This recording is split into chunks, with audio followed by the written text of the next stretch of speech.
the march to Dandi. Before it, we have learned about the all the sections about Bhagat Singh also, कि उनका जो revolutionary mind था और उसके according radicals जो situations थे एंड ब्रिटिशियंस ने कैसे कैसे उसके अगेंस्ट रिएक्शन लिया और उन्होंने एग्जीक्यूट भी कर दिया था. सो जितने भी हमने लास्ट में जो हमने मूवमेंट है कि नॉन कॉपरेशन मूवमेंट क्या है कॉल ऑफ कर दिया गया है. So these things we have learn before this situation. So next क्या था आपका मार्च टू डांडी. और डांडी हमने मार्च टू डांडी कि यहाँ पर एक जो हमारा सॉल्ट था क्या था सॉल्ट एक्ट था उसको ब्रेक करने के लिए क्या था डांडी. डांडी क्या है एक एरिया है. ओके उस एरिया के लिए प्लेस क्या था डांडी. उस एरिया पर जैसे ही मार्च किया गया है to broke the salt act. So इस चीज के लिए क्या यूज किया गया है कि march to Dandi. So we are doing it in explain way.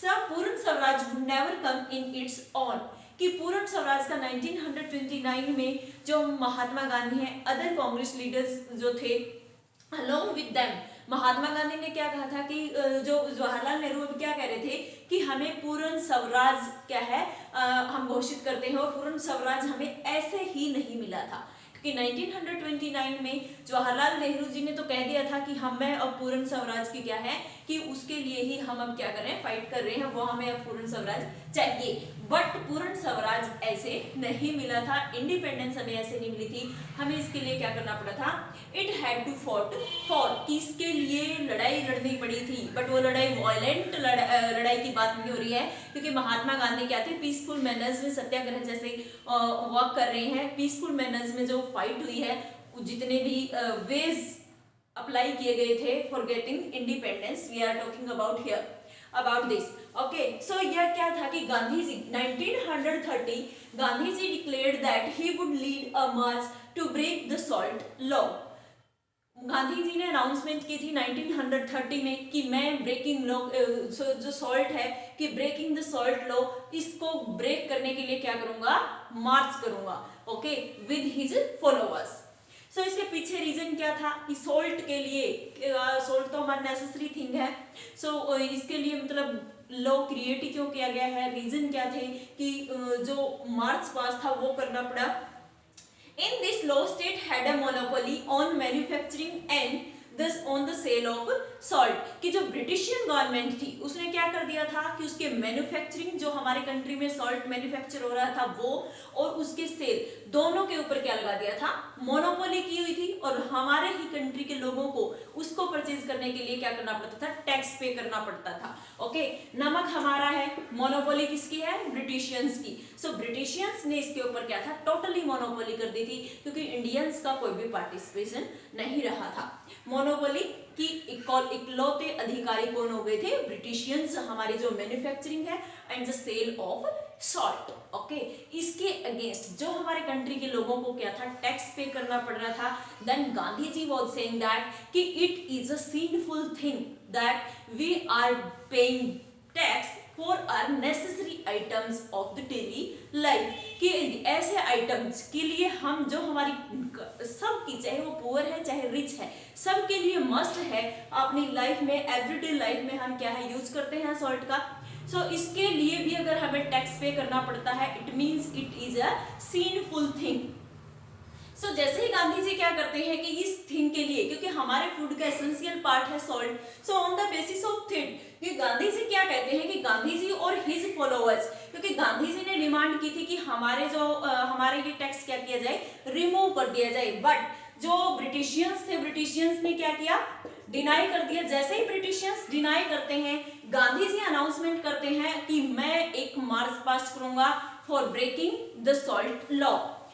So Gandhiji and his follower marched for over 240 miles from Sabarmati to coastal town of Dandi.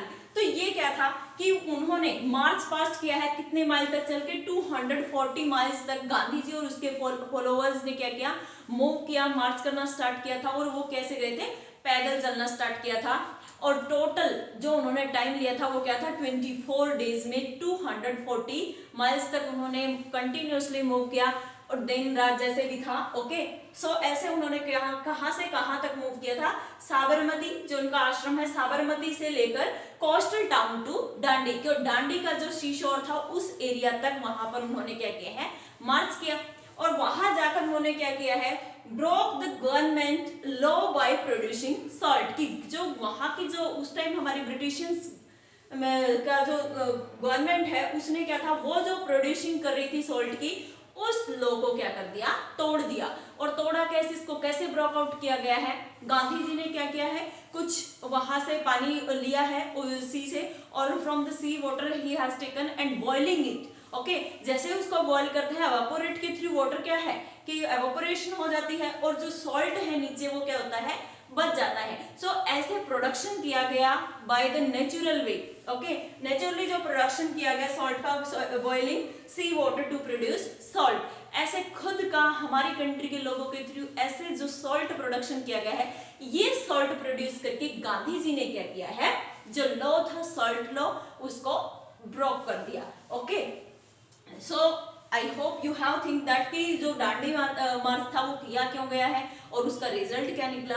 सो अब यहाँ पर हम क्या कर रहे हैं कि जो पार्टिसिपेशंस हैं, कि जितने भी पार्टिसिपेट करने वाले लोग हैं, कि गांधी के फॉलोअर्स, हमने गांधी पीपल्स इनिशिएटिव देखा है, पीपल्स महात्मा हमने रीड किया है। So on the behalf of this, कि जैसे जैसे पुअर एंड रिच सब लोग क्या होने लग गए हैं, अब यूनाइट होने लग गए हैं, लोगों में क्या था, यूनिटी आ गई है।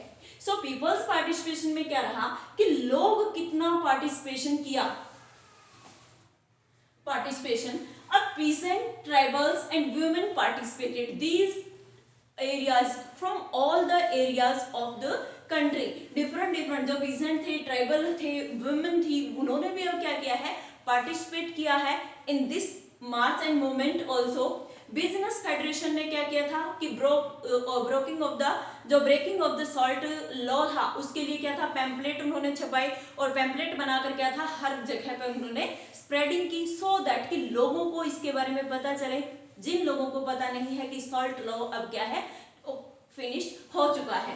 तो लोगों ने क्या कर दिया था, सिविल डिसओबीडियंस, एक सिविल डिसओबीडियंस कि उन्होंने ये अनाउंस कर दिया है कि we will not follow any rule and any law related to salt of Britishians. Okay, अब ब्रिटिशियंस क्या रिस्पॉन्स है, definitely if Indians are giving response then Britishians कैसे शांत बैठ सकते हैं। तो ब्रिटिशियंस ने कैसे रिस्पॉन्स दिया, जितने भी सत्याग्रही वहां पर क्या था, मूवमेंट वो चल रहा है, सत्याग्रही पीसफुल मैनर्स में बैठे हुए हैं, बट पुलिस क्या करती है, वहां पर ब्रिटिशियंस ने क्या किया, ब्रूटल एक्शन लिया अगेंस्ट द पीसफुल सत्याग्रहीज, कि जितने भी लोग ये वॉक कर रहे हैं, लोगों को अवेयर कर रहे हैं, इन लोगों के ऊपर क्या किया था, ब्रूटल एक्शन लिया था, लोगों को मारना स्टार्ट कर दिया, थाउजेंड्स ऑफ पीपल को क्या कर दिया, जेल में डाल दिया।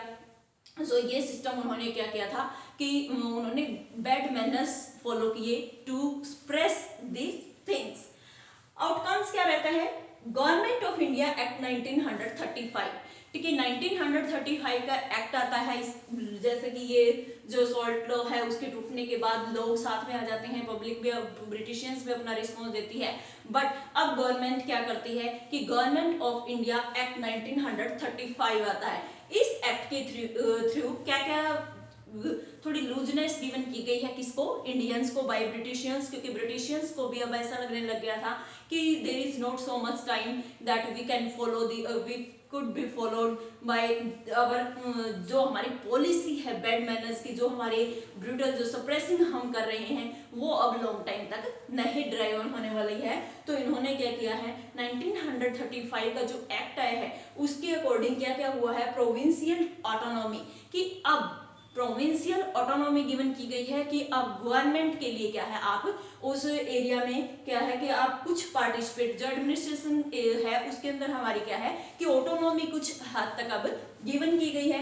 गवर्नमेंट अनाउंस, और गवर्नमेंट ने अनाउंसमेंट भी कर दिया कि लेजिस्लेचर से रिलेटेड जितने भी हम क्या होगा, इलेक्शंस होने हैं, वो हम 2 years में इलेक्शंस करवाएंगे and you can take participate in it. So legislature elections करवाए गए कब 1937 में। और जैसे ही इलेक्शन होते हैं जो कांग्रेस है वो कितने वोट लेती है, वो कितने प्रोविंसेस उसके पक्ष में आते हैं, 7 out of 11 provinces. So total में कितने थी, 11 थी और 7 सीट्स पर कब्जा किसने कर लिया अकेले, कांग्रेस ने। सो जैसे ये सिचुएशन कुछ इंप्रूवमेंट हो रहा है एट दैट टाइम, इसी टाइम पे क्या होता है 1939 में सेकेंड वर्ल्ड वॉर स्टार्ट हो जाता है।